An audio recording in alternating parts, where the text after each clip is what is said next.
So Colette, without further ado, I'd love to pass over to you to take the floor. So I'm actually going to say a little bit of context, I hope, really, because I feel that hydrogen has become a bit of a buzzword and for many and one of the sort of solutions going forward, but without really any context. So I'm going to bring you back a little bit into the fact that we're currently in the fourth industrial revolution. And that is important for a number of reasons. Ultimately, you know, we've moved from sort of steam and mechanism through to mass production through electricity, and then the computing, and think of the impact and how much things changed in the late 19th or 20th century with the advent of computers. And then towards the very end, we started moving into this, what they call the intelligence industrial revolution, more around our mobile phones, artificial intelligence, the connected world. But I think it's even bigger than that. And that's what I want to kind of push into your minds, in that this is the first time we're really in an industrial revolution that goes beyond the factory, goes outside of the workplace. This is the first time where we're really meshing home and work and the very essence of how we live.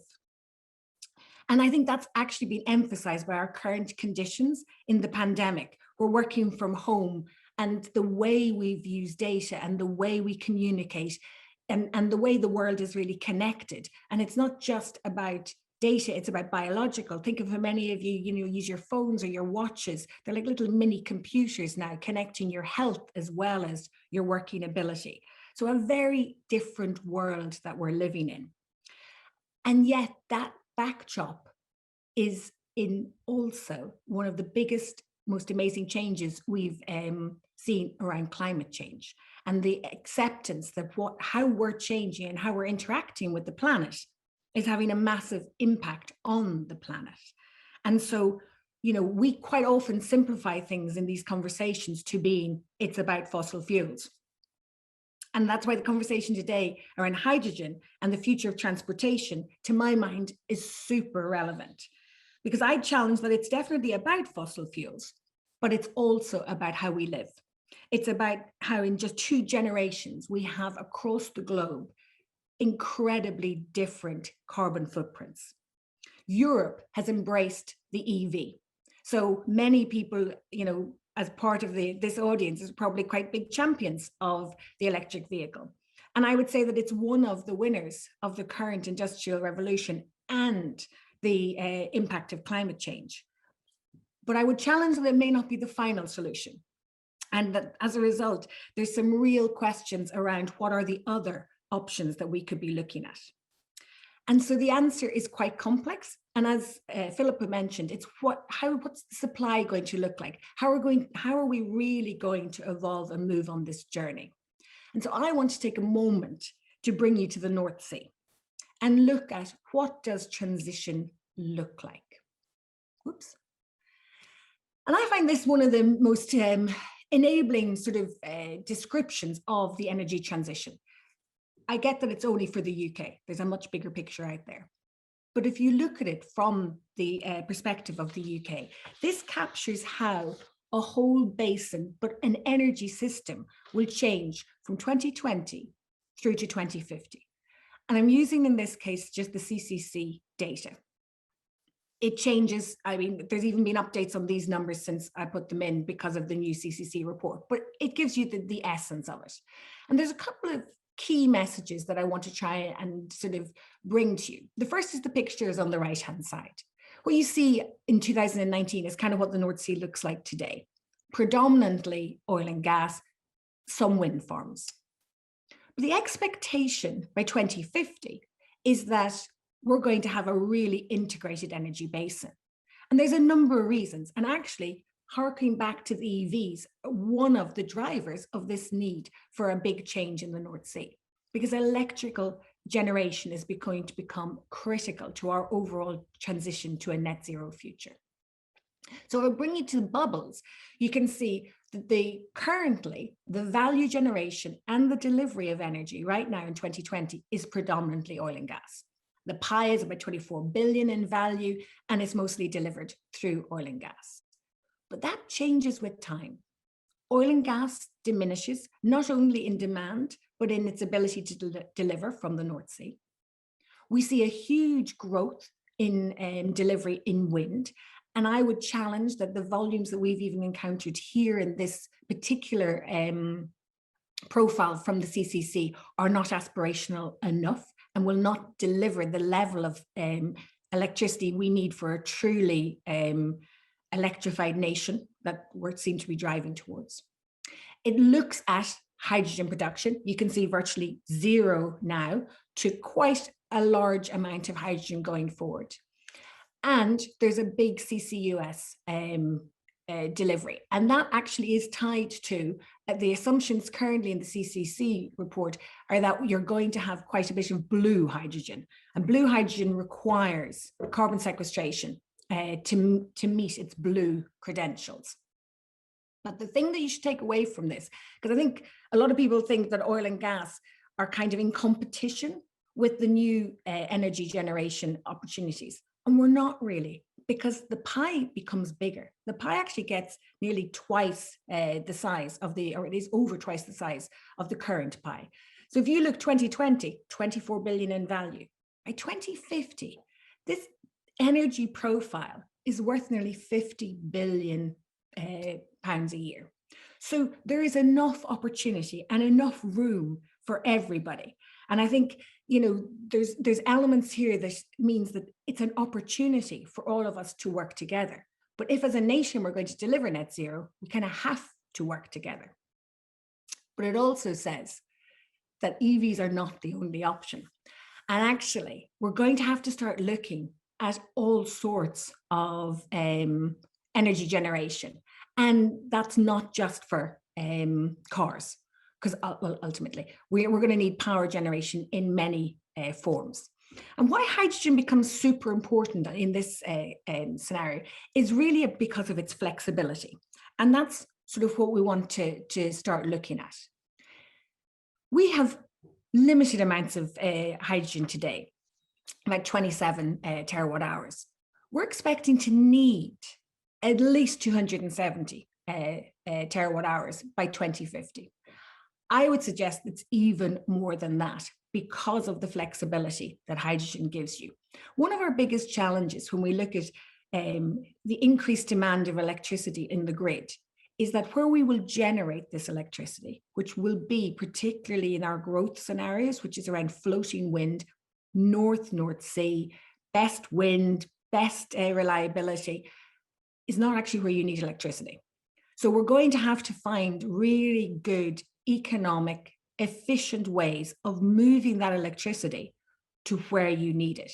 And ultimately that means being able to change that electricity into some other form of power.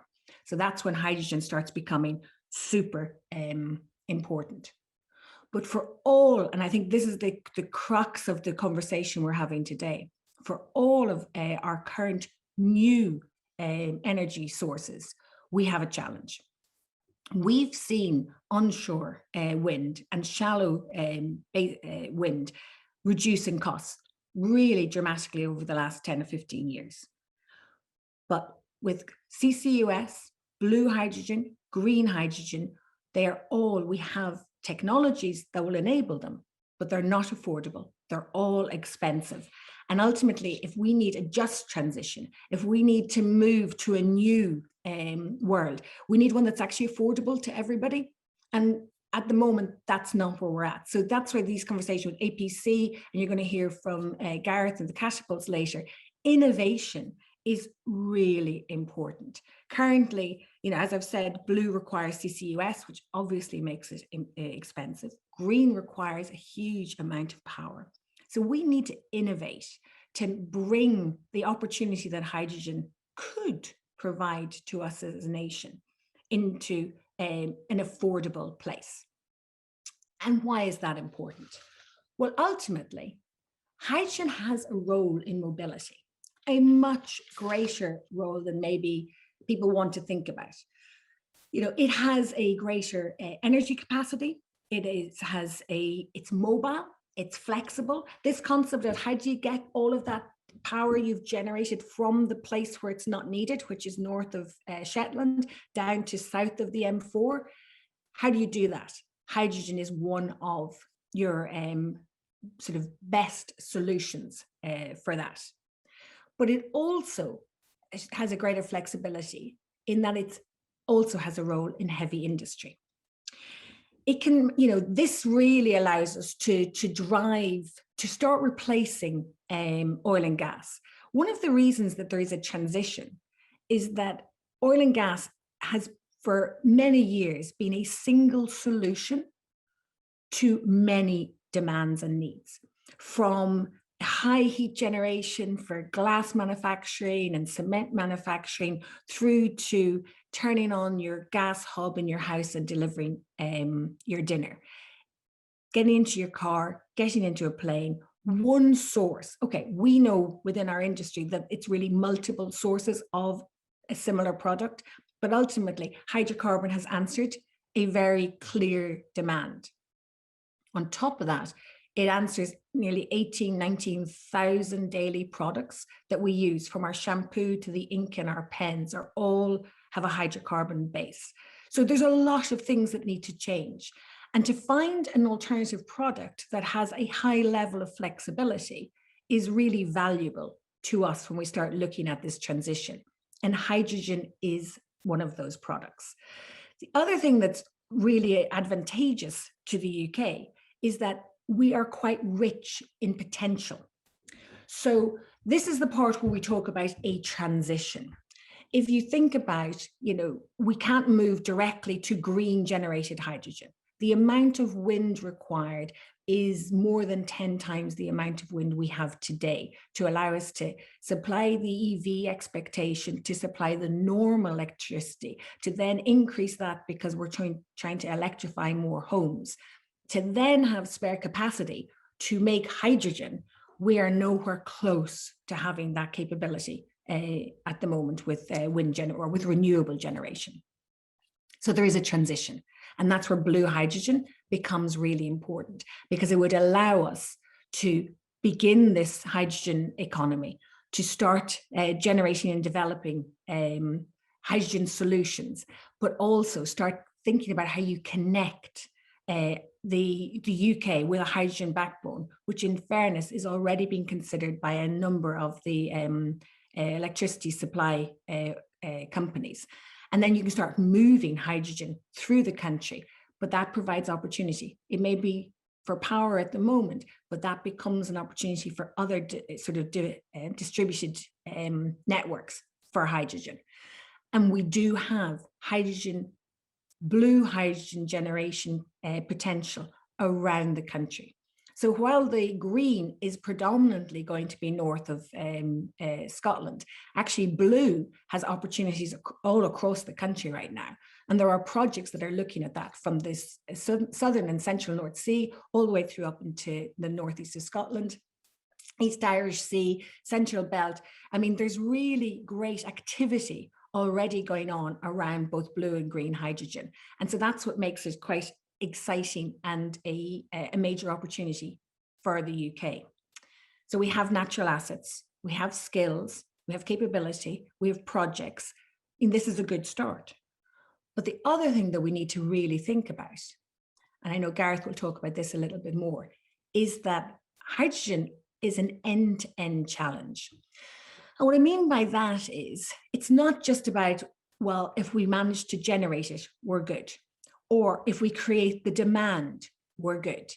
Actually, we need to work out how to generate it, transport it, store it, use it, deliver it. And each element of that has its own technical challenges, which means that this is truly an end-to-end challenge that has sort of crosses multiple sectors, and it doesn't care whether you're a car sector or an oil and gas sector or a pipeline provider. Some of the problems are common. So there's problems that are around pipes, pressure vessels, conversion efficiency, storage. All of those can then become common challenges where in reality we could work together. So if you take that sort of an attitude and you look at this complexity of the challenge, this is where we really need to start thinking about how are we going to innovate? How are we going to make all of this work so that we don't double dip, that we don't compete, that in actual fact we share our learnings and we really accelerate the delivery of hydrogen into the UK sector and actually become really good at this really fast so that we can export it to other nations. And that's important for a number of reasons. As we move particularly to the green generation in the future, we are perceived by Europe to be the largest generator of green hydrogen if you look at EU numbers. So we do have this big export potential, but we have to kind of get after it now if we're going to be the nation that becomes sort of the leading hydrogen economy. So this creates, for me, another opportunity. It creates an opportunity for collaboration. And I think this is part of the conversation today and what Philippa teed up at the beginning. Because it's not a generation problem or a supply problem or a demand problem, but actually an end-to-end challenge that crosses generation, transportation, storage. It's a problem that we can work on together. So I see this as one of the opportunities for us to come together cross-sector, the different technology organizations, the different industries, under some sort of a clear hydrogen strategy where we can develop, share results and really use both government funding and industrial funding to drive the change that we need. And I would say that many of us are already thinking about this. The catapults and OGTC, which I sort of represent, are already working on things like the Hydrogen Innovation Initiative.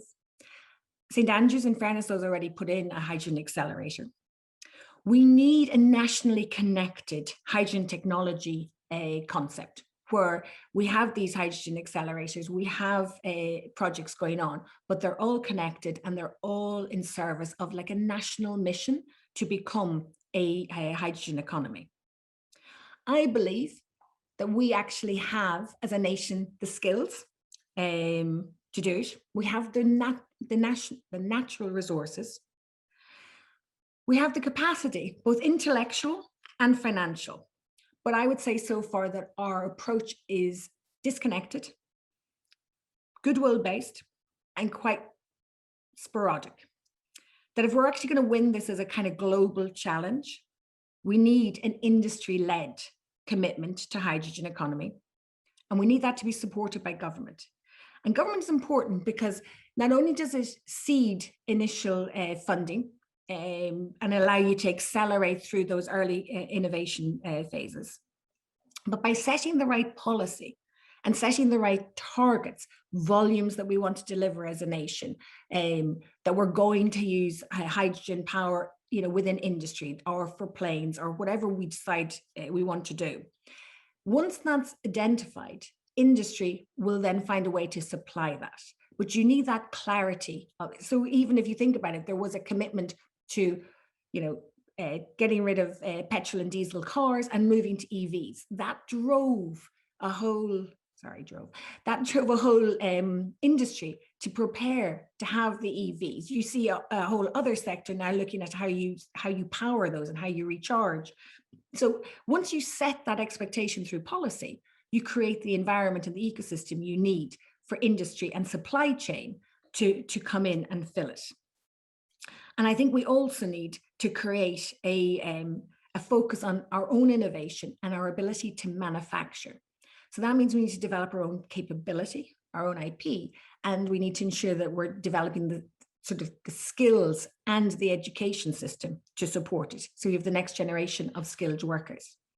But we also need to have clarity of the roadmap, because if, you know, technically skilled people in oil and gas are going to move to new generation energy, we need to see what that looks like. They need to be able to say, if I'm an electrical engineer here, I can see my future over there. So we need to put the work in to be able to, help people see their future in this new world.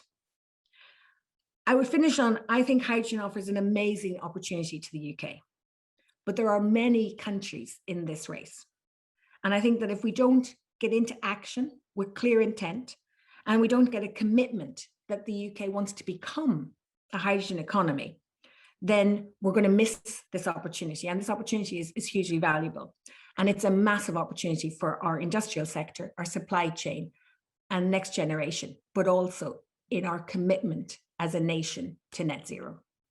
Thank you. Thanks, Colette. That's absolutely brilliant, and really good on perfect timing as well. So thank you. I've got a question actually, which you're covering slightly at the last point about the skills and the transition of those skills. I mean, we're seeing obviously in the auto sector that transition from internal combustion to electrification. How hard is it, do you see, for the transition of those potentially working in oil and gas at the moment over to hydrogen? Are they the same skill set? And who is sort of working on helping retrain some of those engineers? It's a brilliant question. It's one of my bugbears at the moment. I'm a Just Transition Commissioner for Scotland, and I'm also on the Energy Skills Alliance, which is designed to try and work out that transition. And it's really challenging because we talk about hydrogen, we talk about wind, but the pace of investment and the pace of delivery of those new energy supply sort of systems is really slow. And actually the delivery of a new wind farm can be 10 years. So if we don't start moving that faster, it's very hard to say to somebody who's in oil and gas today what that job will look like tomorrow, because tomorrow might be 5 or 7 years away. And that's a long time for an individual to sort of look forward and say, okay, I fit there. However, if we could really sort of show how these jobs are being created, what the roles are, what the factories look like, what we're going to be manufacturing, how we're going to be delivering, that would build credibility and build understanding. So I think it's that we need to have a little bit more granularity in our strategies and plans to sort of say, particularly what we're going to manufacture and what we're going to put into the North Sea. Then you can start saying there is a transfer of skills, but you can also say where you need to reskill. And I think reskilling is a really important element, because currently our average age in the North Sea is about 43. Well, that's another 22 years on average of work life for most of those people. That they are definitely skilled individuals that you should be transferring to the next generation of energy. So we need to work out how to do it. And I suppose maybe a call for action of anybody listening to this who's got children doing GCSEs or A-levels, is a great opportunity here for them to develop the skill sets there. And if they are listening, think data. Data analytics, gaming, all that sort of stuff. Parents worry about that, but actually we're doing so much in that space about, visualizing, twinning facilities that they're really good skills to build. Fantastic. Right, I'm hoping we're going to go live to Colin Matthews, who's going to ask a question. Colin, are you there? OBE, yeah, can you hear me? I can hear you, Colin. Good, right. I've put 3 questions in there, but I'll ask the first one. Given that yesterday Baroness Brown told the Select Committee that the green hydrogen priority is to replace grey hydrogen in the first instance in industry, and to do so, it needs 200 terawatt hours of consistent electricity generation. Where and when will this be built to meet this demand? And where does the associated 20 billion litres of demineralized water come from? So I'll apologise, Colin, in that I didn't see Baroness Brown's comments, so I can't talk specifically to the numbers, but I can certainly make a couple of comments around that and maybe it would help. One, I'll say the demineralized water is an assumption on the solution, and I wouldn't actually at this point say that we know definitively what the green generation solution is. I think that's one of the areas where innovation is still required, and there's some really interesting electrolyzer technologies that are being developed at the moment, some even without membranes, which would be like really transformative. So I think there's some work that needs to be done there. I think the volume that she's talked about is probably quite correct. That's what I said. I think currently we're underestimating hugely the amount of hydrogen that we'd actually need to use in industrial space and to replace hydrocarbon that we use today. So that's one of the problems and opportunities we have, in that if we really want to accelerate to green, we have to truly accelerate, particularly our wind generation capability in the North Sea.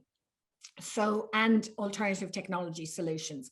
And even then, if you think about it, even if you committed today that you were going to quadruple your, well, actually, we've already committed to quadruple our wind capacity by 2030.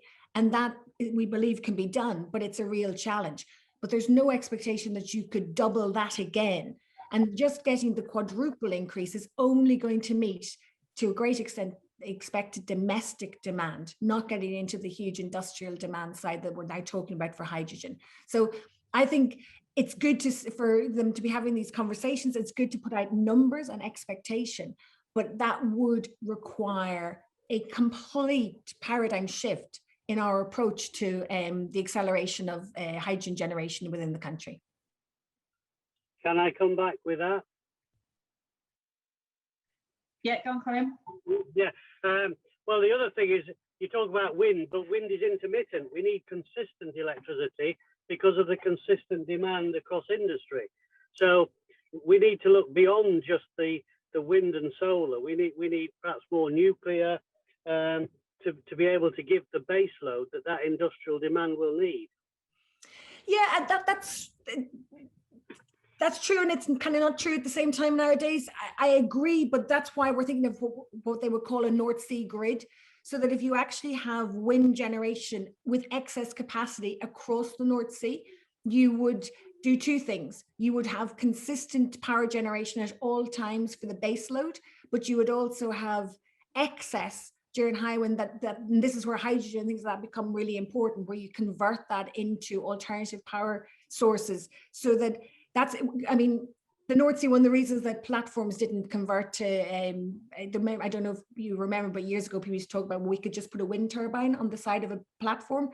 And the reason that people didn't do it is because it's so inconsistent. However, if you have so many wind farms across the North Sea in different areas, you pretty much have wind somewhere all the time.